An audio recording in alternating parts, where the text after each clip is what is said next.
you suggest that the latest rules of data flow here in China should be in accordance with those most popular in the world. Could you explain what you mean and why do you see it is so important? During previous 7 years, almost each and every year, one of my bills was contributed to the amplification of the legal environment for data or digital economy in China, covering the fields like the protection of privacy of citizens and some others. This year, my focus is on the transformation of data on board, meaning the import and export of data. We need to focus on very specific 3 issues. The first one concerning the classification and segmentation of data. At least 3 categories could be mentioned: core data, important data, and general one. So as general data is concerned, it could be transmitted freely. My focus is on the very important item we call important data. How to well classify the very general and core meanings of importance. And second, even though certain data could be classified as important data, still they could be transmitted with certain permission. Then a kind of leverage we have been very well used in free trade zone we call negative list. The government could work out a negative list mentioning very specifically what kinds of important data cannot be easily transmitted or transmitted at length. What do you think is the best way to describe important data? Have there been much processes going on here in this country to discuss what those data should include? Well, we are seeing countries elsewhere are working very hard on categorizing data and to make sure that the latest regulations are encouraging a digital economy while at the same time not sacrificing national security.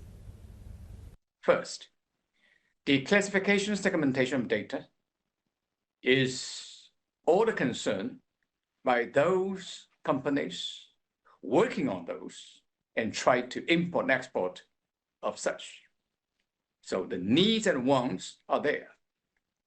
Second, both in UK and in EU, the general laws and regulations are focusing very specifically on the classification and segmentation, and we should take those clauses into consideration and as reference. And the third, Lingang area of Shanghai Special Economic Zone has been designated to establish a data hub for the import and export of data itself.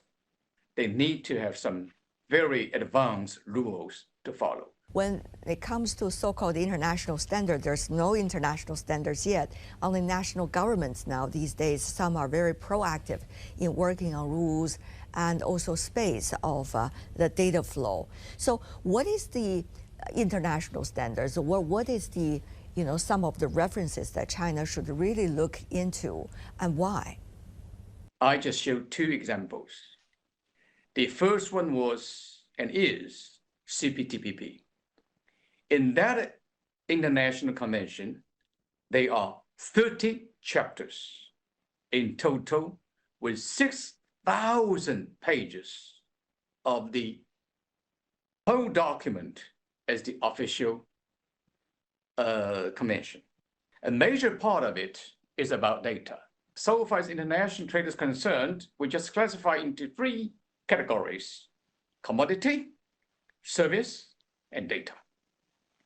And the second is a very specific Convention on Data. It's called DEPA. DEPA. Yes. China launched a very serious concern and officially applied to be a member of that convention.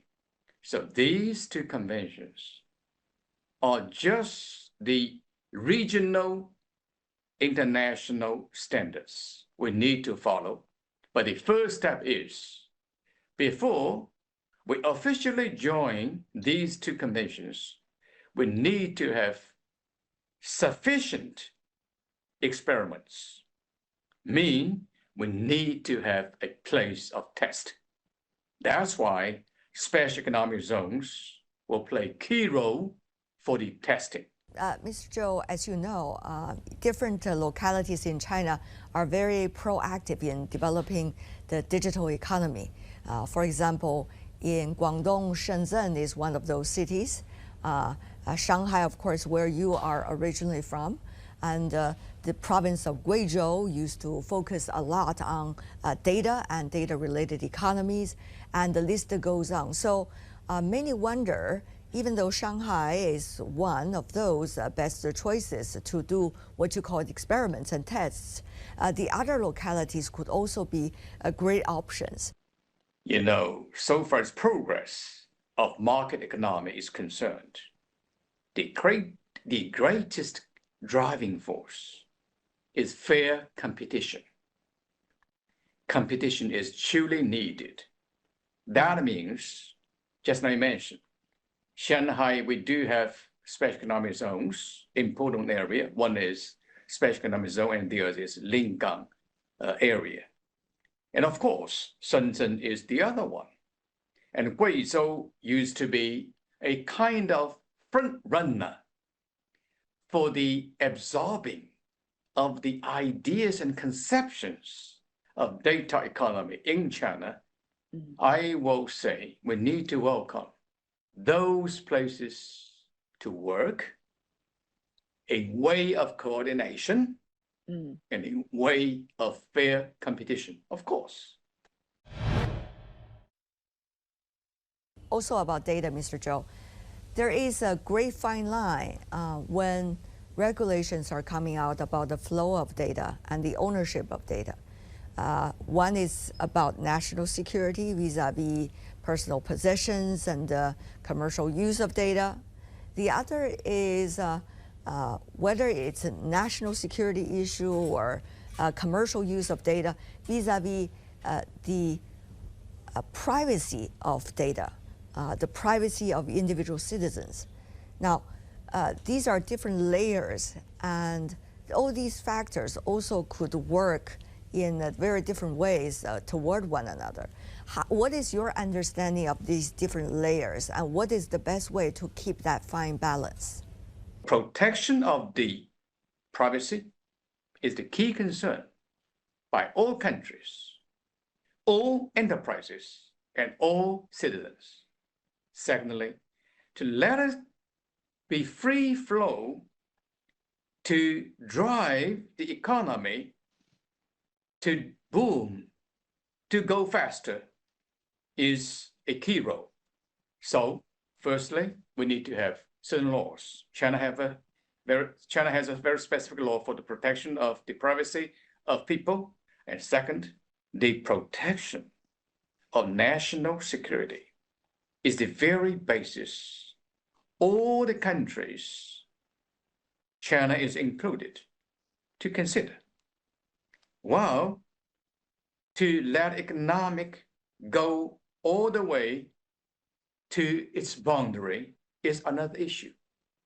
So these two, how to keep the balance? We cannot just try to win the battle at once. We need to go step after the other, meaning let the practice of data flow go first and regulation to follow, because regulation is just trying to regulate what we need to do. Regulation is not going to create something from nothing.